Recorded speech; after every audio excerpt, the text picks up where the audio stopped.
घासीदास जी का जो पीरियड है वो 18वीं शताब्दी का है और भीमा भोई जी का जो समय है वो 1850 से लेकर 1895 तक है। यानी ये दोनों महापुरुष जो है ये ब्रिटिश काल में हो रही गतिविधि के दरमियान हमारे आंदोलन को चला रहे थे। मगर गुरु घासीदास जी का जो आंदोलन था इतना विद्रोही आंदोलन था और उनको मानने वाले इतने बड़े पैमाने पर समर्थक थे। बनारस में रहने वाले एक बदमाश ब्राह्मण मदन मोहन मालवीय, मदन मोहन मालवीय की खासियत यह है कि जब ब्रिटिश पीरियड में वो उनके सदन में पहुंचे तो अछूत लोगों की तरफ से डिमांड चल रही थी कि हमें शिक्षा का राइट मिलना चाहिए। ये 1916 की बात है। तो मदन मोहन मालवीय जी ने ब्रिटिश गवर्नमेंट को यह कहा था कि अंग्रेज लोगों को इनके बारे में चिंता करने की जरूरत नहीं है, यह हम ब्राह्मणों के ऊपर छोड़ दो और ब्राह्मण तय करेंगे इनको शिक्षा देना चाहिए या नहीं देना चाहिए। कितने महान थे मालवीय जी। इस आधार से पता चलता है।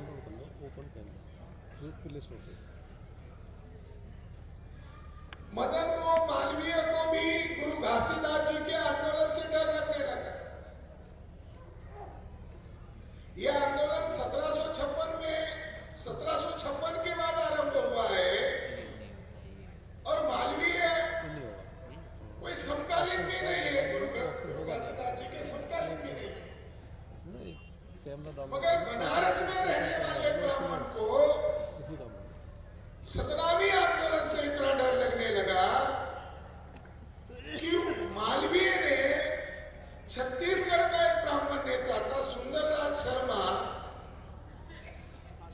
इसको योजना बताई कि इस आंदोलन को हमें निगल लेना है, इस आंदोलन को हमें खत्म करना है।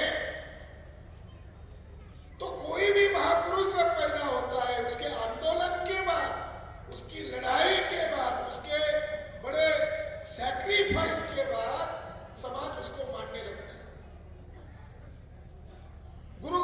गुरु घासीदास जी का जो वंशज था मदन मोहन मालवीय और शर्मा का समकालीन, जिसका नाम है गुरु आगमदास, जो गुरु घासीदास जी का वंशज था, तो उन्होंने छत्तीसगढ़ का पंडित सुंदरलाल शर्मा ने मालवीय के कहने पर, निर्देशन पर गुरु आगमदास को गोरक्षक कार्य में लगाया। गुरु घासीदास का जो आंदोलन है, यहाँ के वक्ताओं ने जो बताया है, बाबा साहब अंबेडकर भी उनके आंदोलन से प्रभावित हुए हैं, इसका मतलब वो कितना प्रभावशाली आंदोलन था। तो ब्राह्मणों ने योजना बनाकर गुरु अगमदास को, जो गुरु घासीदास का जो आंदोलन नहीं है, गुरु घासीदास का मकसद नहीं है, उद्देश्य नहीं है, ब्राह्मणवादी मकसद और उद्देश्य के काम पर लगाया, जैसे गोरक्षक कार्य पर लगाया। ये लोग अंबेडकर साहब के आंदोलन से जुड़ रहे हैं, डॉक्टर बाबा साहब अंबेडकर के आंदोलन का पार्ट बन रहे, उसके हिस्सेदार बन रहे। इसको देखकर मालवीय और शर्मा ने सतनामियों को मंदिर प्रवेश का अभियान शुरू कर दिया। अचानक नहीं हो रहा है। और इसका बहुत सारे ब्राह्मणों ने विरोध किया कि सतनामियों को मंदिर प्रवेश क्यों कर रहे हैं।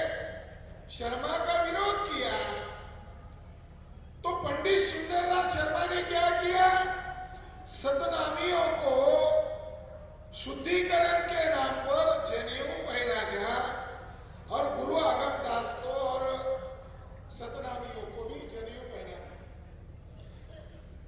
किसी आंदोलन को तबाह करने का, बर्बाद करने का तरीका है उस आंदोलन को हाईजैक करो, उसके प्रेरणा को खत्म करो। गुरु घासीदास के जीवन पर लिखने वाले सबसे पहले कवि थे मनोहर दास नरसिंह। ये भी ब्राह्मणवाद के विरोध में थे क्योंकि वो सतनामी थे। उन्होंने दोहा लिखा है। इससे पता चलता है कि सतनामियों की विचारधारा कितने ब्राह्मणवाद के विरोध में थी। उन्होंने गुरु घासीदास जी को गुरु कहकर दोहे में लिखा, गुरु घासीदास की डंका सुनो, समाज के नर नारी, आर्य ब्राह्मणों ने बहकाया, रची ढोंग की लवारी। ढोंग षड्यंत्र।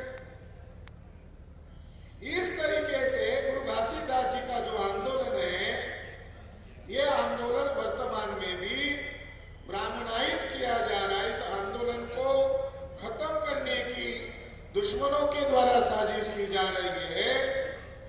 तो सतनामी लोगों ने भी भामसेन की परिवर्तनवादी विचारधारा को स्वीकार करते हुए उनके आंदोलन को जिंदा रखने के लिए, उनकी क्रांतिकारी विचारधारा को मानने वाले लोगों ने यह फैसला किया कि अब गुरु घासीदास जी का जो क्रांतिकारी आंदोलन है, कई राज्यों में फैला हुआ है, इस आंदोलन को देशव्यापी आंदोलन जो भामसेन चला रहा है, आजादी का आंदोलन चला रहा है, मुक्ति का आंदोलन चला रहा है, जो हमारे पुरखे इसी मकसद के लिए कुर्बानी दिया, उसमें गुरु घासीदास जी भी है।